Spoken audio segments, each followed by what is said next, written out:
Season 4 Part 1 is finally out, and a lot of people have been very excited to see this season, me included. But the thing is that a lot of people have also been very worried about this season because of the mixed reception of Season 3. A lot of Ninjago fans have been concerned that Dragon's Rising was essentially on a downward spiral. Like I said, the mixed reception on Season 3 led a lot of people to be worried about the future outcome of Dragon's Rising. Essentially, we won't hit the peaks that we had back in Season 2. But I do think with this season out, the conversation has re-sparked, but in a good way. But of course, like this video entails, I'm going to give my own opinion on how I feel like Season 4 is gone, and just answer the simple question of whether or not it's good. So join me today as I take a look through Ninjago's newest installment and just give my honest opinion on how I think the season is going. I will make it clear that I am recording this on the day that the season has released, so this is very much an initial impressions type video. I will say that my opinion may develop more as time goes on, because I fully intend on picking apart this season and giving you a load of content based on what we now have. But I will say, if my opinion does change, I will be sure to let you know. But like I said, this is just my initial go in when it does come to watching it. I will also say, this is a completely spoiler-filled review. I'm not going to pull my punches, so if you haven't watched the season, I would definitely recommend you go and do so before watching this video. But let me not waste any more of your time, and let's actually talk about Season 4. So the season itself picks up directly after the events of Season 3 Part 2. All of the ninja have been scattered across the far reaches of the merged lands, and they all basically need to find their way back to Ninjago in their own unique way. We see all of the team's initial reactions and them all trying to figure out essentially where they actually are.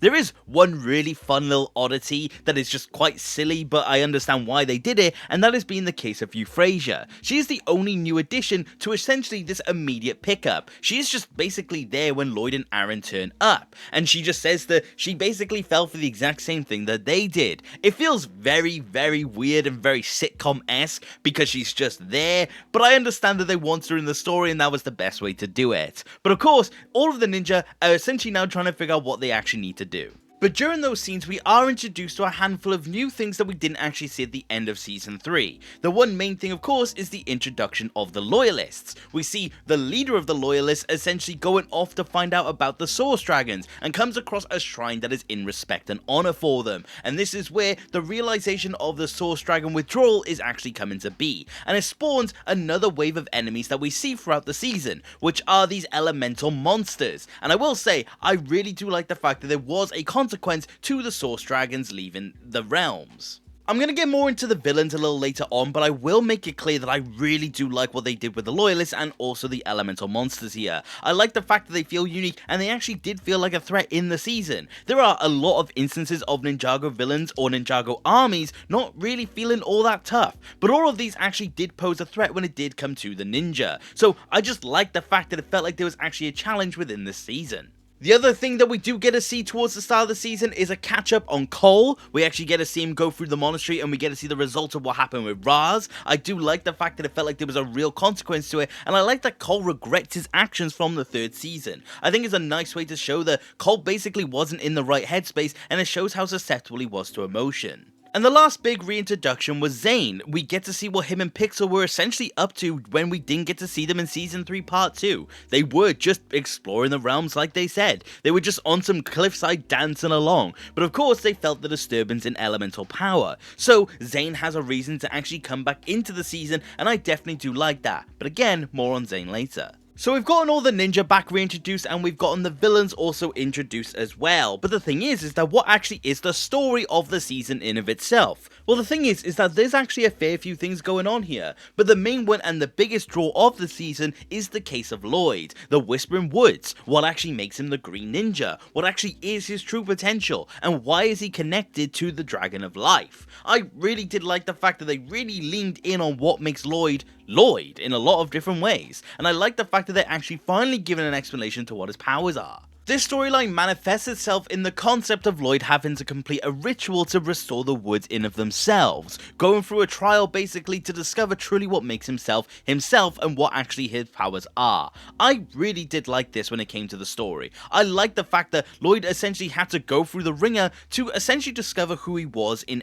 a lot of different senses. The main one being seeing all of the iterations of Lloyd throughout the course of the years, seeing the kid Lloyd, the teenage Lloyd, and also seeing essentially an evil Lloyd. I think they just played with the concept extremely well, and I don't think any of the aspects of this trial overstayed their welcome. I don't think young Lloyd stuck around for much longer than he needed to, same thing for teenage Lloyd and also evil Lloyd. They served their purpose in the story and they moved on accordingly. I like that because it just really felt like they were actually doing it because it made sense. There are a lot of times in Ninjago where things happen kind of for no reason, and it feels like they're doing it for all of the wrong reasons, and I just like the fact that this doesn't feel like one of those moments. But of course, Lloyd in the end is able to complete the trial and we finally get an understanding on his elemental abilities. Of course, that all culminates within the finale, but I will get into that later on as well. What was happening during this plot point as well, because like I said, we did have multiple of them. The next big one, in my opinion, is of course the case of Jay. Jay wanted to get his memories back, he wanted to finally understand his life, and he couldn't go on much longer without essentially knowing who he was. So, him, Kai, and Nia all make their way towards the administration in an attempt to get answers. And answers we do get. We get an understanding on the initial moment Jay joins the administration, we get an understanding on how his memories were blocked out, we get an understanding on essentially everything to do with Jay's time within the administration as well. He was shown fake images, he was shown a past that he never essentially had, and he just simply didn't remember. I really like the fact they actually did delve into how Jay did succumb to this administration plot point. Once they do actually get to the administration, with the help of Rapton of all characters, I'm honestly very glad he didn't overstay his welcome in this season, they actually do find their way into the administration, and after a Doctor Who reference, Jay actually does find his way to the very machine that took away his memories. And with a bit of luck, they decided to attempt to restore it, because Jay simply didn't want to go much longer without knowing the answers. And we get this amazing scene of Jay remembering who he was, and honestly, that was definitely a highlight for the season, even if I do have some problems with it.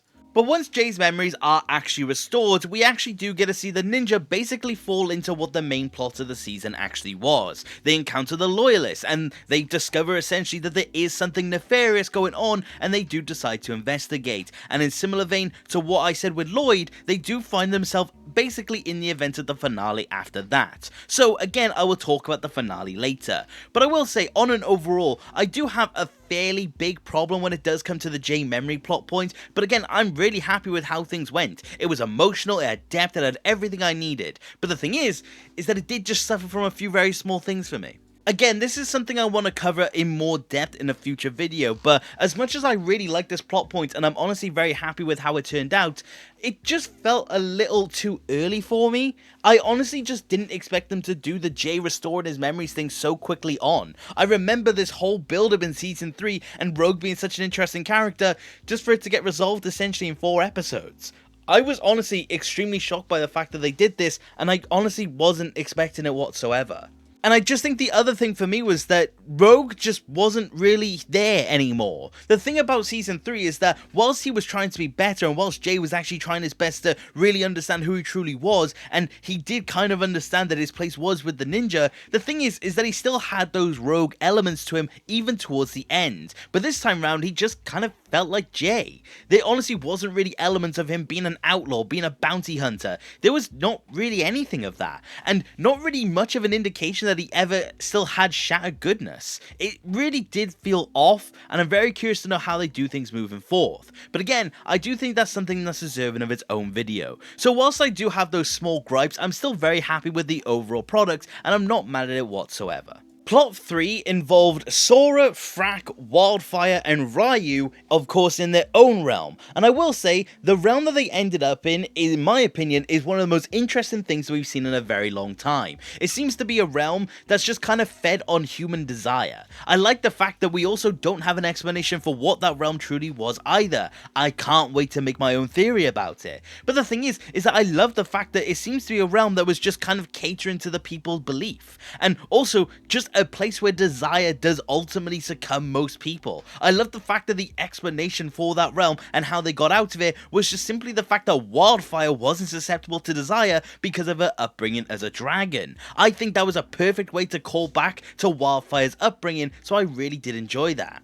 But of course, they're just trying to find their way back to Ninjago, and once they leave this weird human desire type realm, they actually fall into an old-timey village where they actually encounter the Explorers Cub and Frack's father. And again, this is another character that's deserving of its own video. But I will say, Frack's father, I think, was a fantastic addition to this season. It is very heavy at points, and there are some moments where I definitely feel like they could have dialed it back, but I like the fact that this character is essentially someone you shouldn't like. The condescending nature towards Frack actually does provide a lot of explanation for how Frack is as a character, and I just like the fact that there's a very interesting dynamic that again is explained but also not. But we get to see how that dynamic functions through the plot point of actually having to capture one of the elemental monsters, and in return the Explorers Club will actually get the ninja back home. And I like the fact that again it does tie into the main plot. It's this monster that they don't know is related, but it actually is. I think that's just a really cool way of introducing it in a very unique way. I also do just generally like the setting. I like the dynamic of this town, and I definitely did like, just simply put, how they kind of conducted themselves there. It leads into this whole plot point of helping Ryu because he essentially got infected by the elemental monster, and it of course leads into the bigger version of him which coincides with the set. It of course was a way to sell the set, and I don't mind it, but I just didn't overly care. I think that's the best way of putting it. It was a decent plot for what it was, and like I said, I like the surrounding things like Frack and his father. It's just the Ryu plot itself I just didn't really have too much of an opinion on. But again, the whole thing with this elemental monster, this power rod that gives elemental abilities, and also then eventually the loyalists once more, they all realize that they need to again go back towards where the finale does take place. They have their own little plot, and then it goes back to this finale. So again, I will save that until the very end. But I will say this, again, whilst this wasn't the one I was not the most overly invested in, I do still think it was very good for other reasons other than Ryu. But I don't think that is bad whatsoever, but I do think it again was another solid plot point. And then the last one was the case of Cole. Like I said, it was introduced at the beginning that he was in the monastery and he basically was just trying to figure out what was going on. He was also just kind of reeling from the events of Season 3. But during all of this, again, elemental monsters do take place, and Cole encounters the Loyalists like all of the rest of the ninja. And Cole goes on this investigation to essentially find out what is going on. He does eventually get captured, and he also does try his best to not be captured, but the thing is that he does have his own little solo plot, which I did really like. Through Cole, we then also get the reveal of who the main villain of the season was, which was actually Beatrix. She has returned because in the event of the first season, she actually popped back out of the land of monsters, and she has essentially become this really weird cyborg-esque hybrid, where she doesn't really have control of herself anymore, but she also does. I think she honestly did make for a very fun villain, and she definitely did have an intimidating factor to her. It's just I wasn't actually expecting Beatrix to play the role that she did, and also to the capacity. I like what they did with her, but again, as someone who doesn't really think overly fondly of the first season, I was honestly just kind of shocked by how much I enjoyed her as a villain.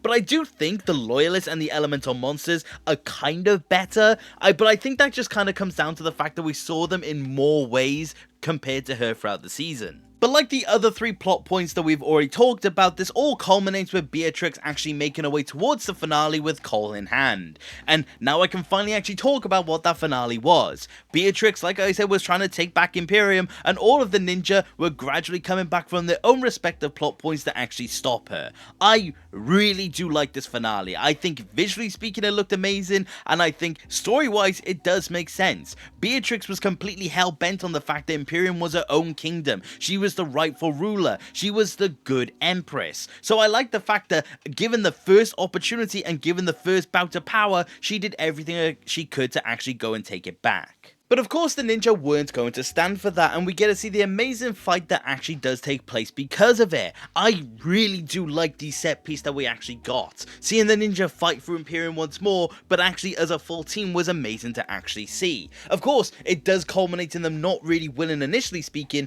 because a big theme of the season was the fact that the ninja didn't really have elemental power, which I haven't really touched on, but that's because I just don't have too much to say on it. I just like the fact that we got to see the ninja basically have to adapt this season. But of course, when all of it seemed hopeless, Lloyd actually does take advantage of what he learned throughout the course of the season, which was what his power was, which was the ability to connect to others and actually help them and enhance their powers. And we get to see the big unlock of the ninja with their dragon form. I will say, seeing all 6 ninja actually have this form and not the new ninja was a bit of a shame, because it would have been cool if all of them could have had it. But the thing is that I do like the fact that we actually got to see some cool power regardless, and we got to see all of the ninja actually fight back the army and eventually win the day because of it. Beatrix is stopped, the loyalists go into hiding, the elemental monsters are gone, the ninja, like I said, they saved the day and they saved Imperium. I have very much simplified this finale, but it's kind of just because I want to make sure that people are just watching it for themselves. It is so good to see and I absolutely adore the entirety of that episode.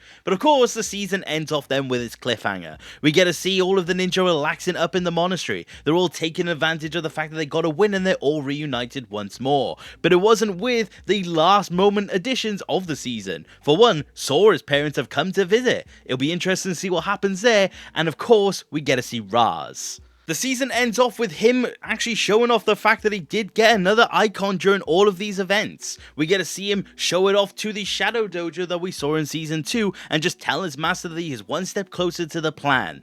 And that is where things end off, and that is the plot point when it does come to season 4. There are many little things that I've definitely missed out when it does come to this plot, and it's kind of just because I wanted to remain somewhat brief in this video. Like I said, I want to uncover everything that I think of when it does come to the season in my future videos as well, because I essentially just want more time to sit on the season. But like I said, there's just so much good when it does come to the story of the season. There is a lot of plot points to manage, and I was definitely very worried about the fact that they were trying to balance them all out. But it really does feel like they did. It feels like everyone got the attention they deserved. It feels like every plot point got the time that was necessary. Honestly, for 10 episodes, I really do think they did well here. It doesn't feel like any ninja was spared. It doesn't feel like any character that should have had some screen time was essentially left out in any capacity. This is coming from Dragon's Rising, where in season 3 alone, we had an entire 10 episodes without Cole, and an entire 10 episodes without Zane. I was very worried that this was going to be the moving forward idea. But like I said, it feels like everyone actually did get love, and it really did feel like a season that you could have expected before the events of Dragon's Rising. So I just think in terms of the plot, it just kind of works. I think they just did a really good job here, and I really do praise the writers because of it. I'm just very glad that they actually did get in there everything that they needed to get in there. I just think that they kind of succeeded. I think they actually told the story that they wanted to tell without any sort of drawback included. So I'm very happy when it does come to the story of the season. But let me briefly also go over the characters. I kind of want to make videos on all of the characters individually because, like I said, it feels like all of them actually got a love this time round, which I'm very happy to actually see. But to, again, be somewhat brief. Starting with Lloyd, I really do think Lloyd was fantastic this time round. I really do like how much it was contextualized. I really like how we got to see into the mind of Lloyd in a lot of ways. And I just like the fact that he was definitely put through the ringer this time round. He feels like he's changed. It feels like he has got more of an understanding on who he is, and what makes his powers. I like his general attitude and demeanor after he's actually gone through his story. It feels like the story actually mattered here, and I love that to bits. I love the also other versions of him. I think young Lloyd served a fantastic purpose. Teen Lloyd served an amazing purpose. Evil Lloyd was a fantastic addition to the season. I think all of them served exactly what they needed to serve, and they did it flawlessly. I really don't have any issue with Lloyd. I really don't have any sort of issue when it comes to the character, which just feels really nice to say. I really do feel like we actually got a really solid story here, and it definitely does make me appreciate Lloyd a lot more as a character. So I do think he is one of the biggest benefits of the season, and I was just very happy to see that. Jay also was really good this time round as well. Like I said, I am just a bit disappointed with how early they did the memory thing. I really do wish that they actually had a little more time before they actually established it. And also, more visions, because at the start of the second episode where we saw all of the core ninja together in Jay's visions, I thought that was amazing and I was hoping for more of that. Unfortunately we don't, but I don't think that is overly bad. The only other thing I guess is just the fact that I didn't like the fact that they temporarily did this bit of him remembering things as a way way to compromise situations. Him just laughing so the loyalists find the ninja, I think, was just a little bit weird, and luckily they dropped it quite quickly, but I just never really cared too much for that.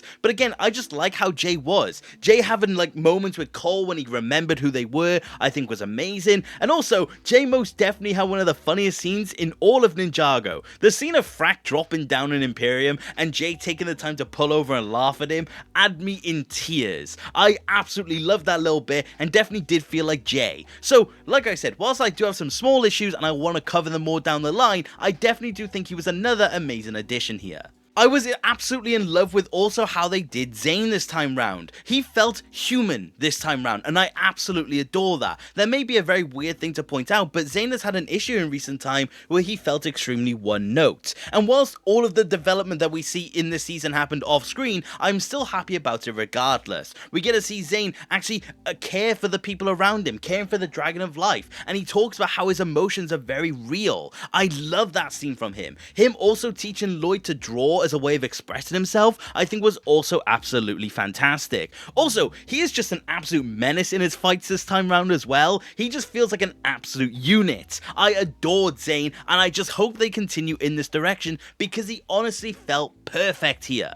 Cole also felt like an absolute unit as well. I like the fact that he got his own little solo mission and he definitely did get his time to shine. Like I said, I also like the fact that they called back about his regretful decisions in the third season and how he actually sticks to the fact that he wants to apologize for what he did. Even at the end of this part, we actually see him apologize to Frack at the first opportunity. I love that callback and I just really feel like it's in character for Cole. But he got his own little moment, he got a new golem form, and we actually got to see him just lay waste to near enough everything around him. I know he got captured and that honestly feels like it kind of had to happen to get him into the finale, but the thing is that I just really like how Cole felt like he was strong this time round. Cole felt like he actually was a menace to actually have to be dealt with. I like how it really did feel like he was doing something this time round. I just really like how the dynamic is going here, and again I just hope they continue in this direction. I have less to say about Kai and Nia this time round, but that's not an indication that they were bad, it's just they were a part of the story but had good points as well. Nia just felt happy.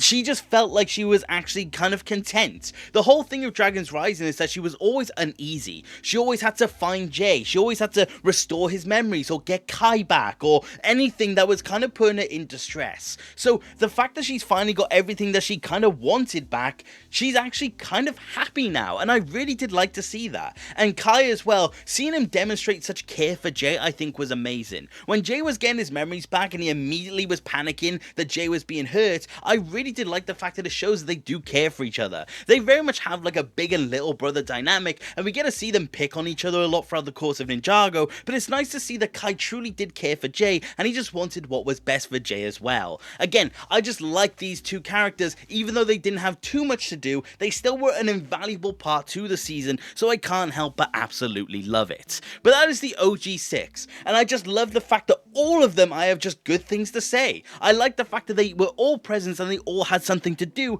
because that is kind of just what you want when it comes to Ninjago. You want this 6 to thrive, and they definitely were doing it here. As for new Ninja, I will say Aaron just doesn't have too much to do in this season. He's again just kind of serving the Lloyd plot. He does recall the elemental monsters at the end, but he's just kind of there. I don't have too much to say about him, which is a little bit worrying, but again, that's kind of something for another day. But he's not bad, he's just kind of there. I don't have much more to say. Sora was cool. I like to see the amount of care that she did have for Ryu. I like the dynamic she has going with Frack. I like the fact that she was trying to take more of a leadership role as well. I think that she had some decent stuff going on, but again, she was just a little more in the background. But again, the thing is that it seems to be that part 2 is setting up a lot more for her in terms of the character stuff. Of course, the arrival of her parents is going to be a big aspect of part 2, at the very least I hope. So I'm not mad that Sora didn't get too much, because it seems to be that she's going to get a lot in part 2. So again, another character was kind of there, I'm happy with, and I'm not overly upset. Wildfire is a character I was pleasantly surprised by. I have to say, I was honestly not expecting to enjoy this season as much as I did. She still had her little moments that just reminded me of her one-notedness, but the thing is that she still had some really cool stuff. I like that she did kind of take the lead. I like I said, the start of the season where she didn't succumb to desire. I like the fact that she had some really cool moments where she cared for the people around her. I like that she didn't mention Roby every 5 seconds. I actually think that she did some really cool stuff here, and honestly, I'm seeing more of a redeeming aspect when it does come to the character. So it's another case of just really being happy with what we were getting. I'm really looking forward to seeing again what they do with her going forward.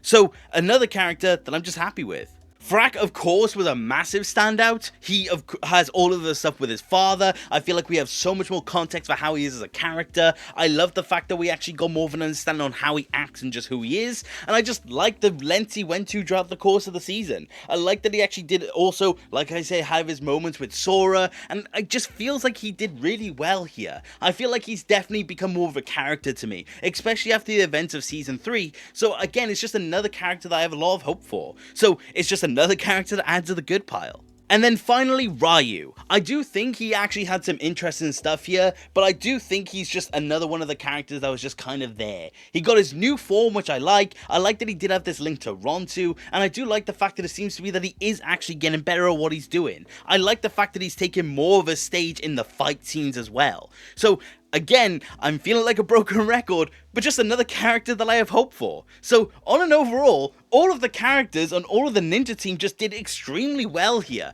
I'm really shocked because there's not a character I'm not happy with. There's not a character that I think is in a worse position after the events of the season, which just feels weird. It just feels like something I wasn't expecting, but I am very happy about this. But before we do close off the video, I do want to say one more thing about the season, which again just left me very happy. One of the things that I noticed at the end of Season 3 Part 2 is just how fluid and how nice the animation actually looked. And one of the biggest things for me was that Season 4 did continue on with this. And I have to say, this season just looked stunning. This season's animation was stellar. The lighting was fantastic. The fight scenes were fluid and they were lovely looking. It felt like we were getting finale type animation throughout the entirety of this season. It just looked stunning and I couldn't help but enjoy the visuals. I do not know what they're paying these animators, but I sincerely hope that they just carry on to do so, because whatever they're cooking up in there, they need to continue on, because this season is just fantastic for the visuals alone.